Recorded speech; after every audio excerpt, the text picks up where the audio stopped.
Okay, Parshas Pinchos. Every week we try to come up with an important lesson, something that's short and concise, something that we can learn from the Parsha. And this week we have Mamash Gavaldik lesson to learn. It says in this week's Parsha that we know the story, the Bnei S.S.S came to Moshe Rabbeinu, and they said to Moshe Rabbeinu, why should we not get a chelik of Eretz Yisrael because we have no brothers? Their father, S.S.S, died in the Midbar, and he actually died shortly after they left Mitzrayim. And what was happening is that their family, the daughters, were not going to get a place in Eretz Yisrael. So the daughters said, "To know lanu achuza b'soich achei avinu." We should also get a place in Eretz Yisrael. And because of this, because of the question, and because of what they said to Moshe Rabbeinu, this generated a whole other parsha in the Torah, where the Torah then gave us the halachas of Nachla, the halachas of Yerusha, the halachas of getting land in Eretz Yisrael. And if there's no brothers, it goes to the sisters, and then if not the sisters, it goes to the brothers, or the closest family. It goes on and on. But it was all generated by this question of the Bnei S.S. So Rashi says over here, Rashi tells us, because it's, right away a person would think that the Bnei S.S. were motivated by for financial reasons. They were motivated by they wanted a financial gain. So Rashi says that it was not financial.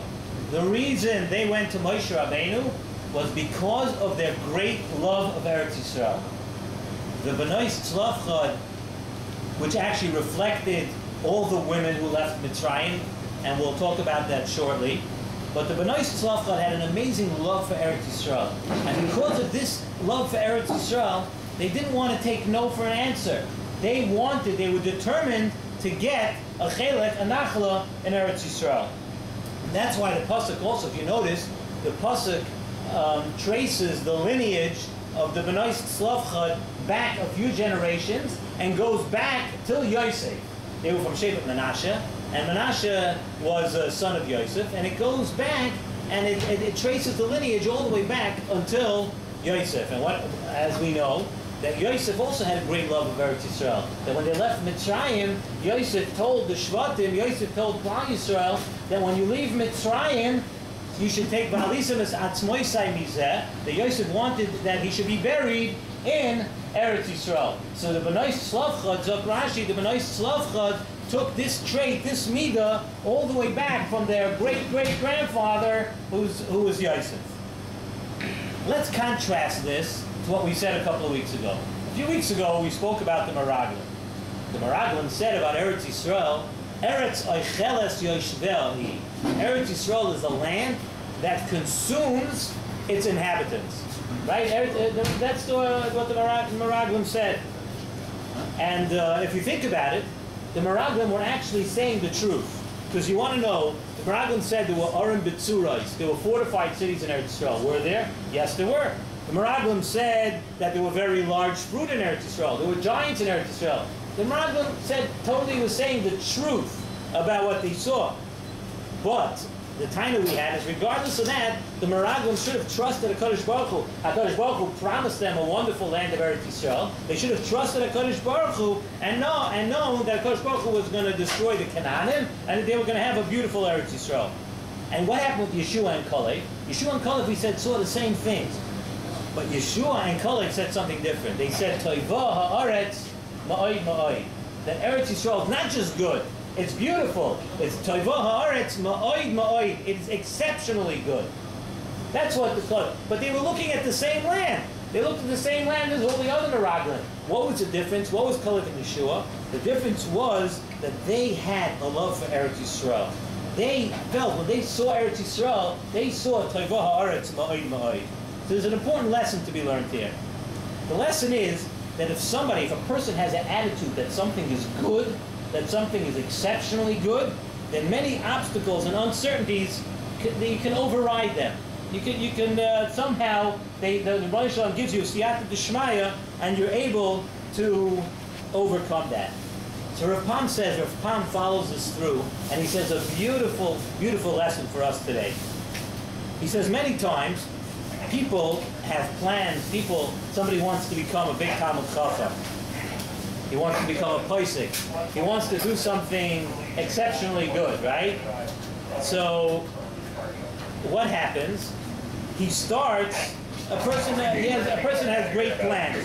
He starts, he wants to start out knowing Shas. He wants to know everything. What happens? We know that in most cases, many of these plans remain very unfulfilled because people think that either they lack the intellect or they lack the skills. They don't have enough skills. So somehow a person's grand plans go by the wayside. A person wants to become a Rebbe. He says, who knows if I'm going to find a job? Who knows if I'll be able to afford life on the meager salary of what Mechanchen many times get. And what happens is all these question marks lead a person to actually give up.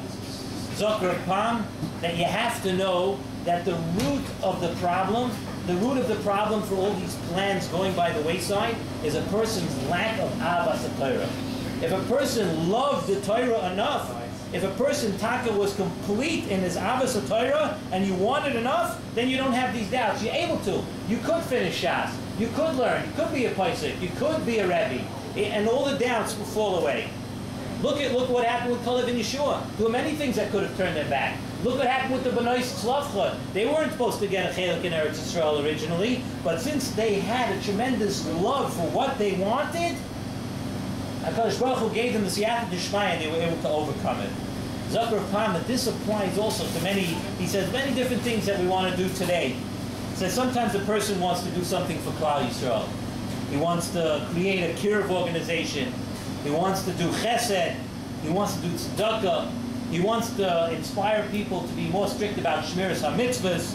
He wants to increase the awareness of an aveira, of something that's wrong. A person has grand plans. What happens? Okay, you have these great plans, you have your reasons, you want to do it, you really want to do it. And by the time you get home and you start thinking, that's when the doubts start creeping in. Me? Who am I? Who am I to do such a thing? And then also, even if I'm somebody to do something, why should it work? Many people have tried the same thing and given up.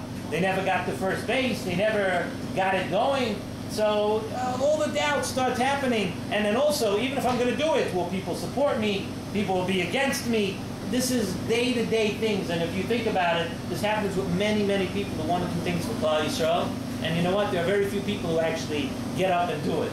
You have many people that want to do it, and it doesn't happen. Zakar Pam, that's the lesson of this week's parsha. That's the lesson of the Bnei Tzlafcha. If you're focused, and if you have a cause, and you love what you do, and you understand that a love means Ahavas HaTorah, the love means Ahavas Eretz Yisrael, then you're able to overcome what would seemingly be an obstacle that normally you would not be able to overcome. And that's the lesson. That's the main lesson that we have to take out of here.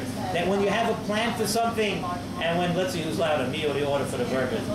If you have a plan for something, or you want to do something with your life, remember that you have to be focused in on the ruchnius of it. Be focused in. I want it. The Bnei Tzlafcha wanted it because they loved Eretz Yisrael.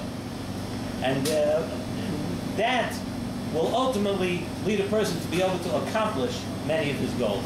Happy birthday, dude.